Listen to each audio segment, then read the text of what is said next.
Choice Home Care and Hospice present Choices to Benefit the Aging with your host, Joe Urrutia.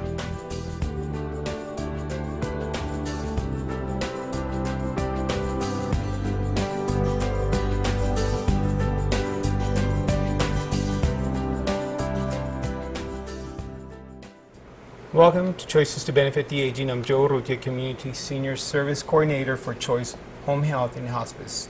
Today's topic is healthy cooking and eating for diabetics. Our guest today is Dr. Kate Morton.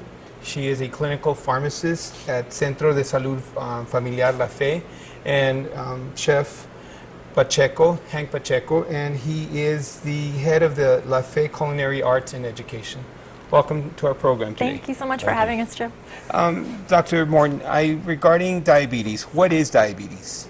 Well, diabetes, simply put, is a chronic condition where the body cannot turn the food that you eat into energy. And so what happens is normally when we eat food, the body can metabolize it and turn it into sugar, and then the body turns that sugar then into energy. And that's how we get our energy. But when someone has diabetes, the body's no longer able to do that, and that results in high levels of blood sugar floating around in the blood, causing issues. Why is it important to lower the blood sugar? It's important to lower the blood sugar because if a person has high blood sugar for a long period of time, it can lead to complications such as problems with the eyes, with the nerves, with the feet, with the heart, kidney. Pretty much all the organ systems in the body are affected with diabetes, so it's really important to lower the blood sugar to prevent those complications. What is the goal of the blood sugar? Well, when a patient checks their blood sugar first thing in the morning, we call that fasting because they haven't eaten anything during the day yet. That goal is anywhere between 80 and about 120, and that's going to depend a little bit on the patient, and so the patient should talk to their physician to get a better idea of a specific goal for them. And then during the day after they've had something to eat, if they check their blood sugar 2 hours after a meal, the goal blood sugar is less than 180. What can people do to keep the blood sugar down? Well, the main things are to follow up with your physician and have frequent appointments, making sure that you're getting your labs done and your physical exam from your physicians. Also, eating healthy and taking your medications as they're prescribed to you, and then exercise.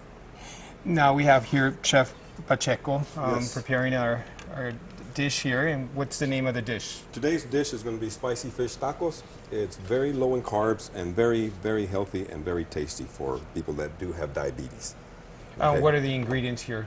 The ingredients today, I started off mincing up some garlic and some cilantro, as you can see. Okay. And aside from that, I'm going to add a little bit of lime juice. A lot of people like to squeeze the lime juice. I recommend you use the lime squeezer. That way you can get every single piece of juice out of that. It's a very simple.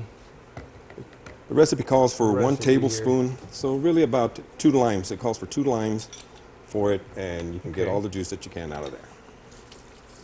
How many limes are you using here? 2 limes. 2 limes. Okay. Once we get that in place, we're going to add some hot sauce. The recipe calls for hot sauce, since it is a spicy dish. It calls for approximately 1 teaspoon, but that's about a teaspoon right there. And we're going to mix it all up. Now, are you letting the fish to marinate on this? Yeah, we're going to let the fish marinate for 1 hour, or half hour, excuse me. How many fillets could you use with this? Well, this recipe calls for 1 pound of fish. 1 pound. You're going to okay. coat it completely. You're going to put it in. Then you're going to toss it. How long are you going to let it marinate for? You put it in the refrigerator for half hour. After 15 minutes, you turn it over. And while that is marinating, then you can go ahead and start the rest of the recipe, the sauce itself, Okay. which entails cabbage. You want chopped cabbage. You want 1 cup of cabbage.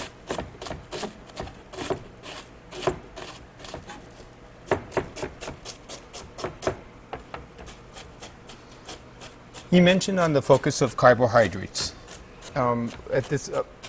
Could you explain what carbohydrates are? Sure. Please. So carbohydrates are a type of food such as rice, pasta, tortillas, bread, potatoes, and other grains. And the tricky thing about carbohydrates is that it's a complex sugar, which means that when you eat those types of food, the body breaks it down into sugar. So it's tricky for some of our patients because a lot of them feel like, well, I'm not eating donuts, I'm not eating pan dulce, I'm not eating sweets, but my blood sugars are still high, and why is that? And the reason is because they're still eating lots of carbohydrates, and the body treats those the same way it treats sugar. So is it convert the carbohydrates, the pastas and the breads, is it turning into sugar and just they're getting a high sugar level? Exactly. Okay. Exactly. So we really recommend keeping the level of carbohydrates down to a minimum level. We still need some level of carbohydrates to function because that's how the body gets energy. But when we have too many carbohydrates, that's what causes high blood sugar. So food portion on carbs is very important. Exactly. What is the amount? Is there like a handful, or from what I've heard in the past, that is appropriate? Sure. I usually recommend that patients try to eat about 3 servings of carbs per meal. And so what that one serving of carb would be, for example, 1 piece of bread. So if you're having a sandwich, that's 2 carbs. Okay. Or 1 tortilla would be 1 serving of carbs. Okay. So those are just some examples. I was going to ask Chef Pacheco, Yes. I noticed that you put, what is the green? You got cabbage in here. You have low-fat or Greek yogurt. Okay. Low-fat sour cream or non-fat Greek yogurt, and you have chopped green chilies. You can use the canned green chilies. Then you're going to add diced tomatoes into that, which I'm dicing here, and I had some pre-diced. And you're going to add some red onions, or as they call them, purple onions. And you're going to add your tomatoes. That looks good. It's pretty colorful. And then there. you can add pepper. The recipe calls for just a dash of pepper. It's up to your own taste, Okay. however you want to do it. Okay. Then you're going to take your avocado. Now, Chef Pacheco, this is you're cooking this in heat, or is it a relish, or what is it? This is going to be your topping, your sauce. Okay. The relish for the taco itself. Okay. Oh, that's good. Then to get the meat out, just go ahead and use your thumb. A lot of people want to use a spoon. And just get it out. What do you recommend, Chef Pacheco, for diabetics? I know I went to one of your classes one Yes. time, and it's always to cook fresh. Exactly. And is that what, for just, and kind of like to help him eat better, or? Healthy-wise, it's better to get fresh foods in comparison to canned foods and the ones that are in jars also, because you have to, like Dr. Morton stated, you have to keep an eye on your carbohydrates on that. Okay. And you need to eat more vegetables, stay away from a lot of the sugars. A lot of people like potatoes, especially here in El Paso, and potatoes do have a lot of sugar in it. I know there was a lady there that one of your classes that you gave there, and she did ask you, you prepared a chicken dish. Yes. And she wanted to save the sauce, and you recommended highly not to do that. No, the thing about it with the sauce itself, it can get highly contaminated. Okay. Okay, you're going to have cross-contamination, and you got to make sure that you wash your hands constantly. If you noticed earlier, I did not use my hands on using fish. I used a pair of tongs. I recommend people at home to go ahead and use a pair of tongs. Okay. Otherwise, you're going to be constantly washing your hands. And probably what they're going to say is, well, can't I use a sanitizing hand cleaner? The thing about it, yes, you can, but you're going to get that flavor into your meat and dish itself. Dr. Morton, who should get tested for diabetes?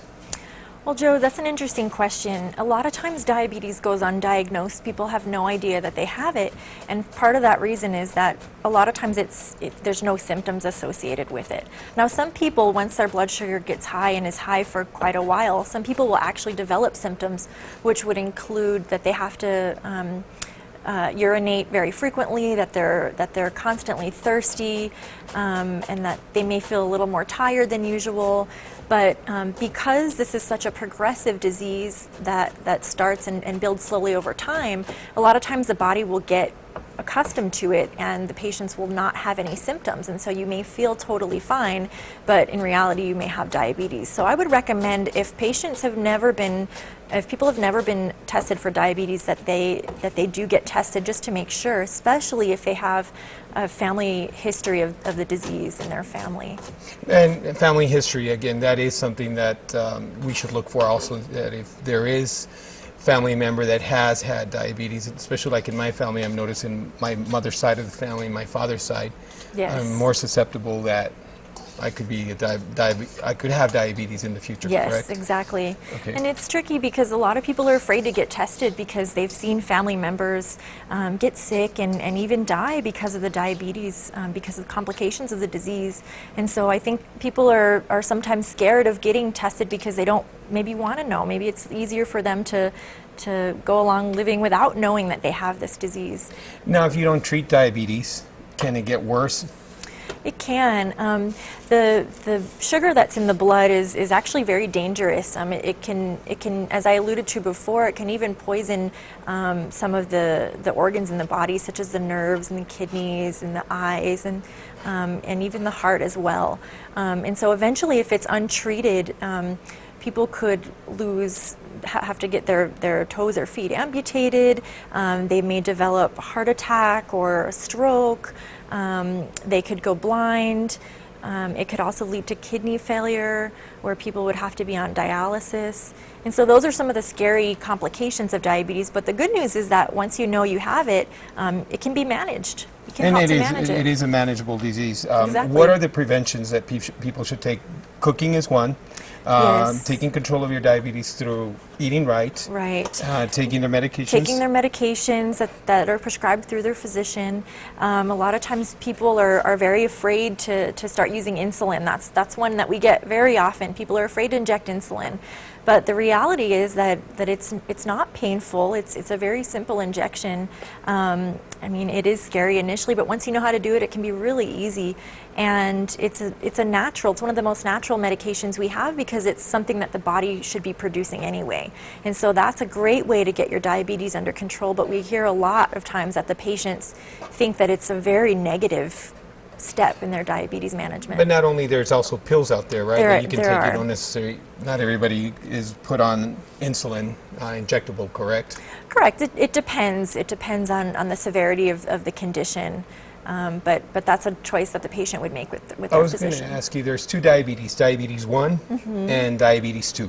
Sure. What is the difference between when you're diagnosed with diabetes 1? Well, we used to think of type 1 diabetes as childhood diabetes or adolescent diabetes. But what that means is that the pancreas is no longer able to produce any amount of insulin. And so for those people who have type 1 diabetes, they're not able to take pills to control their diabetes. They need to replace the insulin from an outside source, which means that they need to have insulin injections for the rest of their lives. And diabetes 2? And type 2 diabetes is the one that I mentioned before that's a little bit more progressive. So that one is where the body will slowly lose the ability to produce insulin, and even if patients are producing a little bit of insulin, the body is not as sensitive to it. And so those patients can take pills and in some cases will need eventually insulin injections as well. Basically, take control of your diabetes. Again, don't let diabetes take control of you. Exactly. Proper eating, exercise. And take your medications like you're supposed to, and you will live a long, good quality of life, correct? Exactly. Thank you. I had my grandmother on, she had diabetes for about 20 years, and she was very strict with her diets and her medication. And for 20 years, up to age 85, she must have been 40 when she was diagnosed. So she took very good care of herself, and with managing your own diagnosis can give you a good quality of life. Yeah, so. I would say the best thing patients can do to control their diabetes is to be as educated as possible, is to really just learn as much as you can about the disease in general, about your medications, about the appropriate foods to eat, and about your body. Learn how your body reacts to those foods, and really just be able to take control that way. Can people prevent diabetes, Dr. Morton? Yeah, diabetes can be prevented if patients are exercising regularly, if they're at their goal weight, and if they're eating healthy foods. That's one way. Those are some ways to prevent diabetes. Again, you do have the family history there, so some patients are at higher risk to begin with, but that's what I would recommend doing to try to stay as healthy as possible. I'm just getting hungry watching this. Dr. Morton, I'm sorry. Okay, Hank, Chef Pacheco, I was gonna, what is it? I noticed you put in cilantro. You need cilantro. The recipe calls for cilantro, your tomatoes, your green cabbage, your avocado, the chopped green chili. Okay. And really, the recipe is basically easy to make, Okay. prepare. If they want to get more information on recipes that we do offer, they can go and call 545-7190. That is at the Cultural and Technology Center. And we'll be more than glad to actually give them copies of the recipes. And it's a very colorful relish. Can you just kind of show the public how it looks? It's kind of a red, green, and yellow Mexican kind of colors there. It's without the yellow, but it's a beautiful dish. So that is the relish, correct? The relish itself, or as the sauce as they call it. And if you notice, there was no salt added to this, to the sauce itself, one bit. Okay. I didn't add the pepper because I'd rather have the people that want to add pepper to it, they can go ahead and add pepper. Now, what they have to realize that once you start adding the salt to it, now you change the total content of the nutrition. Okay, why is that? Because number one, these recipes are approved by the Diabetes Association. And it's been tested that if you follow this recipe correctly, all the nutritional facts on that are going to be within the guidelines that you need to have. Okay. Dr. Morton, what is Centro de Salud, La Fe? Well, La Fe is an organization that was started in 1967 by some people who lived in Segundo Barrio, and these were mostly parents of children and abuelitas, and they formed a group together because they really wanted to fight for their rights and imagine a better future for their children, and talking about a big picture of health. So that includes education and physical health and mental health, and also preserving the culture or their culture. And so they formed this group, and they started La Fe in '67, and now we're still going strong. We have 9 clinics altogether and 3 community centers in town in the El Paso area. The Hispanic population is very high in diabetes, and it has to do with cooking. Is that safe to say? Part of it, yes. They are at a higher risk for diabetes in general, but a large part of that is due to the foods that Hispanics usually eat. If we think about some of the typical Mexican dishes, a lot of those are high in carbohydrates again. Again, tell us what are the carbohydrates? Carbohydrates, for example, would be tortillas, rice, bread, beans. Beans do have protein and fiber, so they're a bit healthier, but they still will contribute to the carbohydrate count. And how about potatoes? Potatoes also, yes. That's also now, how does the diabetes program at Centro de Salud, how does that help the patients or the people with diabetes? Sure. Well, La Fe is partnered with a number of organizations. 2 of those are, one of them is the Texas Medical Foundation. We have a program with them called Salud por Vida, and they're helping us to sponsor a lot of our group diabetes education classes. And we have those classes, we have 3 different classes a week for patients with diabetes and also with other health conditions. So those are our group classes. We also offer individual one-on-one classes for patients so they can get specific help on a one-on-one basis. Dr. Chef Pacheco, Yes. Now I'm looking at you're preparing the fish. You allowed it to marinate, correct? Yes. Now what happens next here? Next, we would take it and put it on a skillet with 2 teaspoons of olive oil. Okay. Heat up the skillet, and what you're going to do, you're going to let it cook about 3 to 4 minutes per side. But according to this recipe, as this recipe states, it's 1 pound of fish itself. You can use the mahi-mahi or orange roughy. I went ahead and used the pollock, or you can use even cod, as long as it's a white, firm fish. Okay. Just firm. Once you finish cooking it, you're going to take it out of the marinade, you're going to pat it dry. And then you're going to go ahead and put the spice seasoning on top. That is ground chili powder, ground cumin, and a little bit of salt and pepper to taste. Again, what is the ingredients in here? The chili powder, cumin? Chili powder, cumin, salt and pepper. Salt and pepper. You're going to sprinkle that on top of the filet. And then you're going to go ahead and, the side that you put the season on, that's the side that's going to go down first. Okay. And then you just sprinkle the other side. 3 to 4 minutes per side, maybe 5 until it's actually cooked. Then you take it from there, and this is what comes out. The magic of television. Oh, look at this. That is what comes out on the fish itself. So what you're going to do, you're going to go ahead and